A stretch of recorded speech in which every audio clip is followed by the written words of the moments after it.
So the last weekend that we would ever spend in Florida as a family finally came. I remember the church, Daughter of Zion, in Delray Beach. Oh no, sorry, Pompano Beach, Florida. And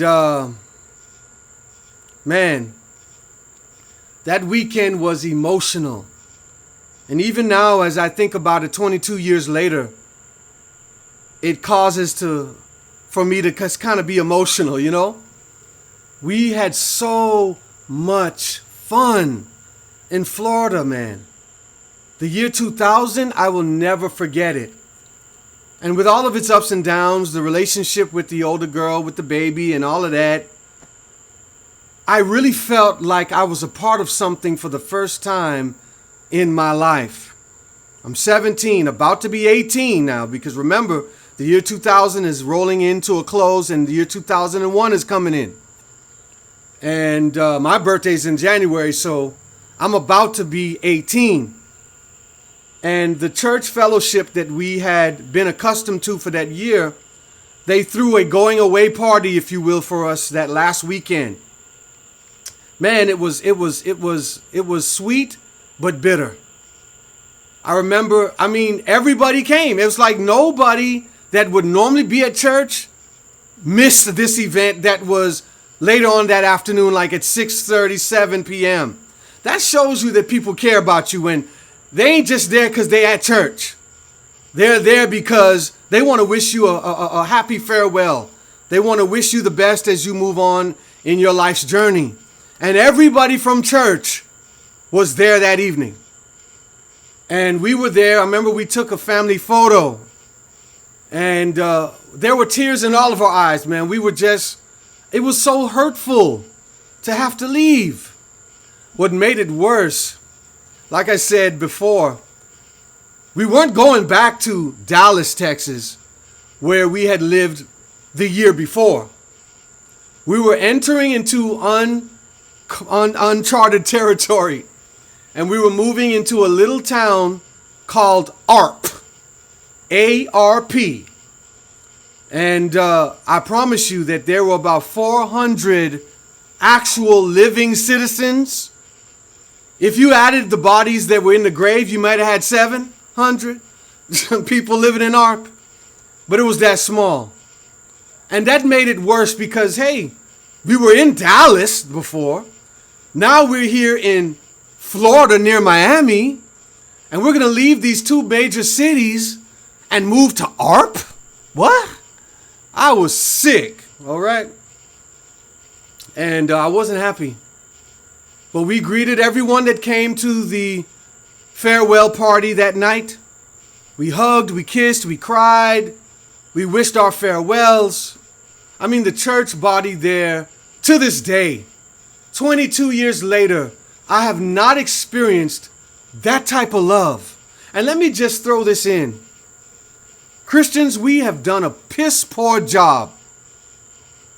We're so busy trying to make $1 and keep our yards fresh and clean and buy new cars and have big homes and get an education that we forget what true Christianity really means. Love, fellowship. No soul should go untouched when they walk through the doors of a church. There's no way that if I'm in a church, a stranger walks in that church, he's going to walk out without me addressing him or her. Hey, good to see you. I want to see you again. Hey, why don't I invite you to this program? Or, there's no way that should ever happen. But we go to church with a drunken state of mind. Well, I'm here. Well, preacher, you can't preach, and you preach about an hour and a half every time. Go ahead and hurry up.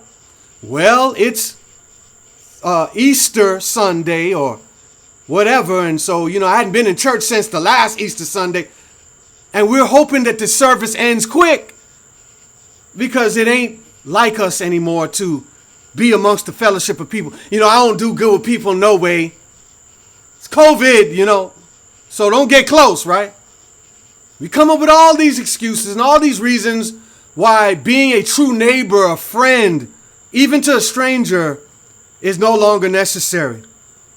I'm going to throw this out there. You go and study it for yourself. Remember the story of Lot. There were two angels that came into the city disguised as men. I'm going to tell you what I think as to why Lot and his family were saved. Lot was friendly. When these men entered the gates, he didn't just say, well, they're on their way to whoever and whomever they came to see. Well, that's their business, whatever they're here for. Lot made himself available to these two strangers, and that's when these two strangers came into his home and said, look, this city's about to burn. Y'all need to go. We are actually angels. Could you imagine if Lot being at the gate of the city, because that was his job, he was at the gate of the city, had these two men come into the city and he just looked and said, oh yeah, that ain't my business. Like many of us do, he would have burnt in that city that very day. It was his kindness that saved Lot. You go and study it yourself. That's a whole nother story. So we packed up and we left Florida. And the whole ride to Texas was just sad. It was a sickening feeling in my stomach. I'm 17, about to be 18, and I just couldn't believe it. Like, gosh, I'm almost an adult and we're still moving? Oh my goodness, like, what's the problem? What is wrong with my parents? Yeah, I'm being real. I was feeling some kind of way. When we had finally gotten to a place where I thought it was all good. Now we're leaving again. And I wasn't happy. To make matters worse, we get to Arp, Texas, the city of 400 citizens. And when we get there, my grandfather, may God bless his soul, he is now passed on, has an office building where he conducts his business. And it was a pretty good-sized building, but there was no house. He himself lived in a trailer. And guess where the Battles family was sleeping and living on our first 5 months per se while there?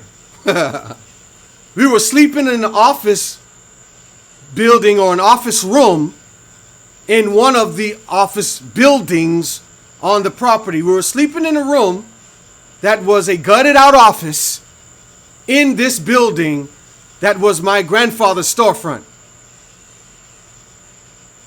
And we got there, remember, the end of December, the beginning of January, so it's the winter time. And you can say what you want about Texas, about how hot it is, but Texas get cold too. I don't think y'all knew that, but let me just let you know.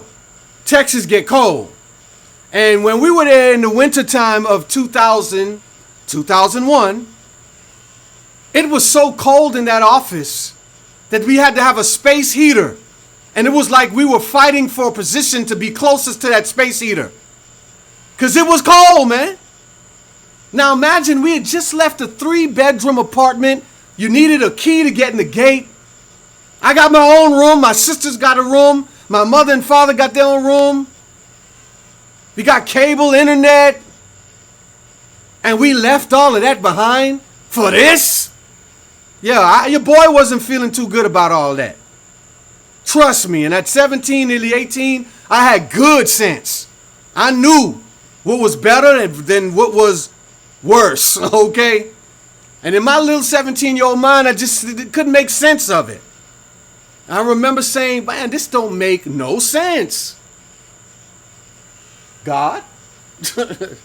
You know, I was so upset that my grandfather, he had a trailer that he used to help transport our furniture from Florida back to Texas.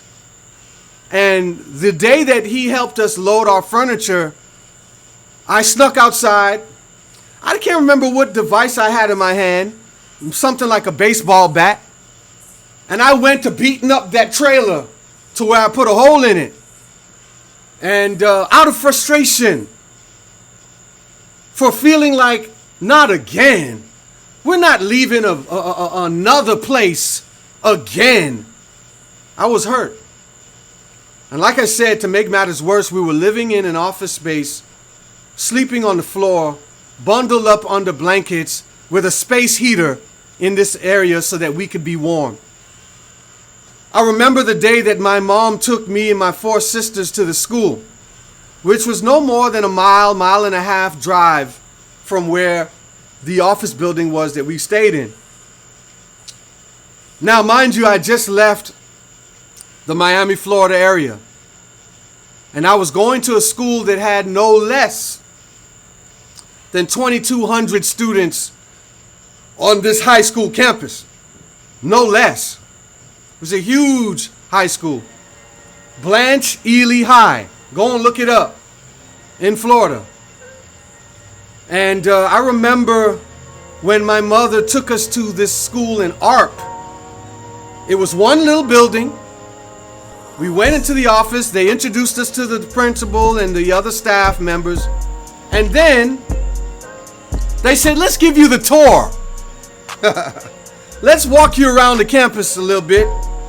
And so I'm expecting to be just kind of engulfed by a bunch of other kids my age. I'm now about to enter the 12th grade. I'm 17, going on 18. Matter of fact, I think I was right at 18 at this point. It might have been January of 2001.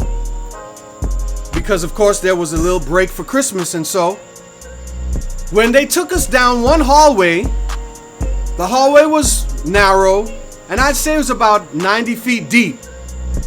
And they said, oh, this is the elementary school. I said, okay, great. Right around the corner from that hallway was another narrow 90-foot hall. Oh, this is the high school. I said, what? What? What? No, sir, it wasn't going down. No, sir. I was 17, 18, and I looked at my mother. She looked at me. And I said, I'm getting my GED.